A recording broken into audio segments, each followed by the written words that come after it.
Hello friends, today in this video I will tell you how you can erase any unwanted thing from an image.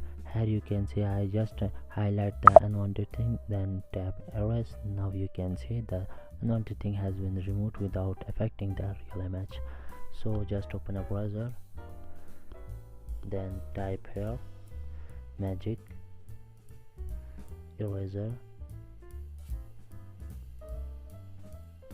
.io. Search for it. Such an interface will open there. Just tap the upload image, select the image from here, tap done. Now you can see the image has been uploaded here. Now you can zoom it if you want. Now I want to remove this. Oh yeah, then tap the brush. You can customize the size of the brush here. Highlight the thing which you want to remove. Now it has been highlighted. Tap the erase. It may take some time to erase. You can see the image has been cleared from the highlighted thing. Now you can download it. Just tap download.